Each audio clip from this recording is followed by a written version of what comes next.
Balaji Hindi tarot में मैं कृष्णा दास फिर से आ गई हूँ आप लोगों की स्वागत करने। मैं फिर से लेके आई हूँ एक जनरल लव मैसेजेस लेके जो आपकी पर्सन की तरफ से आपको कन्वे करूँगी। जनरल होने की वजह से हर मैसेजेस हो सकता है आपके साथ मैच ना करे, जितना भी रेजोनेट करता है उसको रखें और बाकी को छोड़ दे।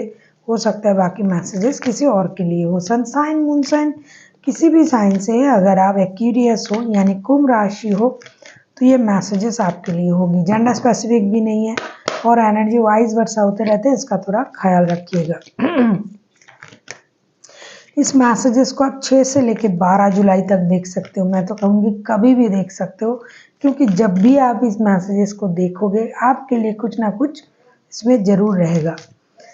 और आपका कोई भी एक क्वेश्चन जिसका आंसर आपको ये सुनने में चाहिए था और आप बहुत दिनों से सोच रहे थे कि मुझे अगर इस क्वेश्चन का आंसर मिल जाए तो बहुत अच्छा है, डेफिनेटली मिल रहा है आपको वो क्वेश्चन का आंसर। आप उसको मन ही मन सोच के रखिए और मैसेजेस के अंत में मैं एंजल गाइडेंस से आपका वो क्वेश्चन का आंसर पूछूंगी। जो भी आएगा मैं आपको कन्वे करूंगी। देख लेते हैं एक्वेरियस यानी कुंभ राशि, आपके पर्सन आपके लिए क्या मैसेजेस देना चाहते हैं। Freedom, there is nothing stopping you, the path is clear if you want it to be. ये कहना चाहते हैं कि ये आपको फ्रीडम दे रहा है। इस रिश्ते में पूरी तरीके से फ्रीडम है। आप स्वाधीन हो इस रिश्ते में, कोई भी डिसीजन लेने के लिए, कुछ भी करने के लिए, बोलने के लिए, क्योंकि ऐसी रोक टोक वाला रिश्ता ये नहीं है। और आप दोनों ही एक दूसरे के साथ जुड़े भी नहीं हो, अलग भी नहीं हो, कोई किसी को किसी बंधन में बांध भी नहीं रहा है, कोई किसी को छोड़ भी नहीं रहा है। ये एक अलग तरीके का रिश्ता है। ये कहना चाहते हैं कि हमारे रिश्ते में हम दोनों एक दूसरे के साथ जुड़े हुए भी हैं और खुले हुए भी हैं। कोई किसी को कमिटमेंट से ना जुड़ रहा है, ना शादी के लिए जुड़ रहा है, ना कोई ऐसा बोल रहा है कि ये करना ही पड़ेगा, लेकिन किसी ना किसी तरीके से हम जुड़े हुए हैं। और आपके पास वो स्वाधीन चिंताएं भी हैं। अगर आप कुछ डिसीजन लेना चाहते हो इस रिश्ते में वो भी आप ले सकते हो।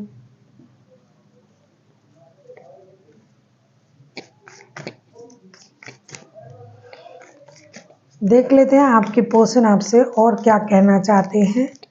एक्वेरियस यानी कुंभ राशि, हम देखेंगे आपके पर्सन आपसे और क्या कहना चाहते हैं। Sacral union, honour the place in one another soul, we are creative person, we are creating soul, for there we will find each other as a true love. ये कहना चाहते हैं कि हम जो अपने एक दूसरे के साथ जब हम यूनियन में आते हैं या फिर अगर हम नहीं भी आए हैं, जब भी आएंगे हम उस जो वक्त है उसको हम ऑनरेबल इसलिए महसूस करेंगे कि हम कुछ क्रिएट कर रहे हैं। बहुत सारे लोग शादीशुदा लोग भी हैं जो यूनियन में आते हैं, तो ये उस वक्त को एक क्रिएटिव वक्त बोलना चाहते हैं। यूनिवर्स को ब्लेसिंग्स, यूनिवर्स का जो ब्लेसिंग्स है वो हमें मिल रहा है, ये भी बोलना चाहते हैं। खुद को सम्मानित महसूस कीजिए कि हमने, यूनिवर्स ने हमें वो वक्त दिया है कि हम दोनों एक दूसरे के साथ मिले हुए हैं। और हम लोग जो है एक दूसरे के साथ जब मिलते हैं तो एक अलग ही एक ग्लो हमारे चेहरे पे आ जाता है।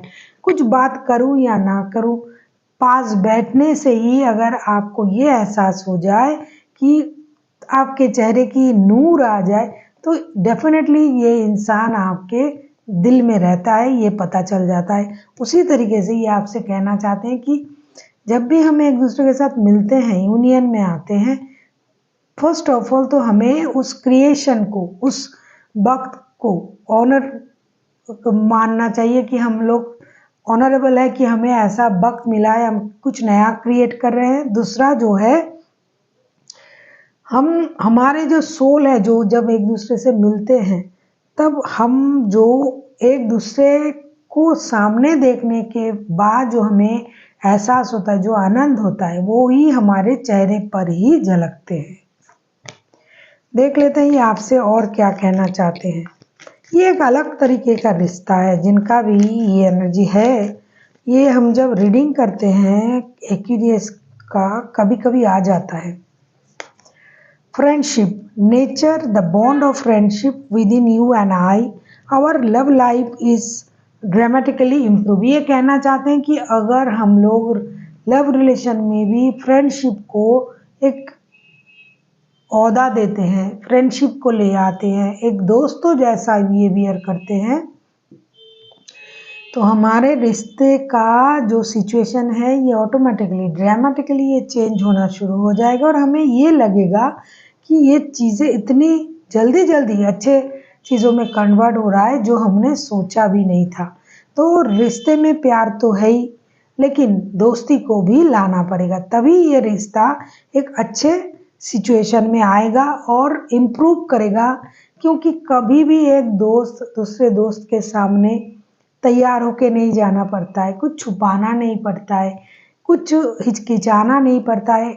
दुनिया का सबसे प्यारा रिश्ता जो है वो दोस्ती का है, और हम जब दोस्तों के सामने जाते हैं हम एक दूसरे को पूरी तरीके से ओपन करके हम बात करते हैं, खुली किताब की तरह। तो अगर प्यार का रिश्ता भी है लेकिन उसे हम दोस्तों की जैसा माहौल क्रिएट करते हैं, उसमें एक दोस्त दूसरे दोस्त के साथ जैसे बिहेव करते हैं, अगर हम उस तरीके से रिश्ते को भी चलाए तो ये रिश्ता ऑटोमेटिकली बहुत अच्छी तरीके से चेंज होना शुरू हो जाएगा। जो भी थोड़ा बहुत प्रॉब्लम है, जो भी हमें शिकवा शिकायत है, वो भी चला जाएगा।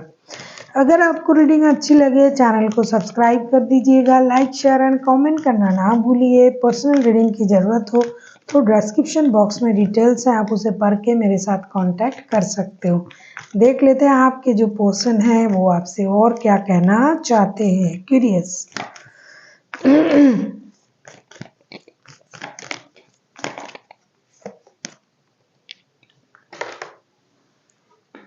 ये आपसे और ये भी कहना चाहते हैं कि हम मतलब आप और वो जो रिश्ते में है, life is a series of consistently a shifting circle. When we resist the changes, we resist the natural flow of life. Definitely हो सकता है कि हमेशा आप दोनों एक दूसरे के साथ नहीं रह पाते हो, मिल नहीं पाते हो, बात नहीं कर पाते हो, और चीज़ें चेंज हो रहा है। आपको ये लग रहा है पहले तो ऐसा नहीं था, पहले तो हम बहुत सारी बातें करते थे, पहले तो हम मिलते थे एक दूसरे के साथ। तो ये जो चेंजेस है, इसको अगर आप रेजिस्ट कर पाते हो तो आपको कोई प्रॉब्लम महसूस नहीं होगा। हो सकता है आप लोगों का मिलना नहीं हो रहा है ज़्यादा, हो सकता है आप एक दूसरे से दूर रहते हो, तो ये जो पहले हो नहीं होता था अब हो रहा है, तो इससे आपको प्रॉब्लम भी हो सकता है। इसकी शायद आपने शिकायत भी की है, तो आपका पर्सन आपसे कहना चाहते हैं कि जो चेंजेस हो रहा है लाइफ में ये एक सीरीज है। चेंज होना, परिवर्तन जीवन का नियम है। अगर आप उस नियम को मान लेते हो और उसको आप अपने आप में एडॉप्ट कर लेते हो तो आपको कोई प्रॉब्लम नहीं होगी। आपको ये लगेगा हाँ पहले ऐसा होता था, अब नहीं, संभव नहीं हो रहा है, अब मिलना संभव नहीं है, अब काम ज़्यादा है, कुछ भी। अगर आप इस तरीके से उस चीज़ को अपने स्वभाव में अडॉप्ट कर लेते हो तो रिश्ते में कोई प्रॉब्लम नहीं होगा, और हर चीज़ को गो विद द फ्लो करना पड़ेगा। जैसा जो चल रहा है चलने दो, शायद यही सही है, तो आपको कोई प्रॉब्लम नहीं होगी। अब हम देखेंगे आपके पर्सन आपके लिए क्या कहा। उन्होंने कहा फ्रीडम के बारे में कि आपके पास वो फ्रीडम है कि आप इस रिश्ते में जुड़े हुए भी नहीं हो और छोड़े हुए भी नहीं हो, आप स्वाधीन हो अपने तरफ से। दूसरा जो है सेक्सुअल यूनियन के बारे में उन्होंने कहा कि एक जब आप यूनियन में आते हो, ये मैंने पहले भी कहा और मैं रिपीट नहीं कर रही हूँ। तीसरा जो उन्होंने कहा फ्रेंडशिप के बारे में कहा। चौथा उन्होंने कहा लाइफ को एक सीरीज की तरह लीजिए तो आपको वो प्रॉब्लम नहीं होगा, क्योंकि आपको लगेगा हाँ परिवर्तन तो प्रकृति का नियम ही है, तो इसके लिए ये चेंज हो रहा है, तो आपको प्रॉब्लम महसूस नहीं होगी। अब हम देखेंगे आपका वो एक क्वेश्चन जिसका आंसर आपको ये सुनने में चाहिए था। अगर आपने सोच लिया है तो वेल एंड गुड, नहीं सोचा है तो सोच लीजिए। जो लोग भी अब तक उस क्वेश्चन को नहीं सोचा है, वीडियो को पॉज कीजिए, सोचिए और फिर आके देखिए कि आपके लिए यूनिवर्स की तरफ से क्या गाइडेंस, क्या आंसर आ रहा है। कोई भी एक क्वेश्चन जिसका आंसर आपको येस और नो में चाहिए था, तो देख लेते हैं आपका वो एक क्वेश्चन जिसका आंसर आपको येस और नो में चाहिए, उसका आंसर यूनिवर्स आपको क्या दे रहे हैं। आपके लिए आया है डोंट स्टॉप का कार्ड। आपको ये कहा जा रहा है कि जिस पाथ पर आप हो, जो आप सोच रहे हो, जो आप जानना चाहते हो, जो आप करना चाहते हो, जिसके बारे में आपने पूछा, उसी सिलसिले में यूनिवर्स का आंसर है कि आपको रुकना नहीं है।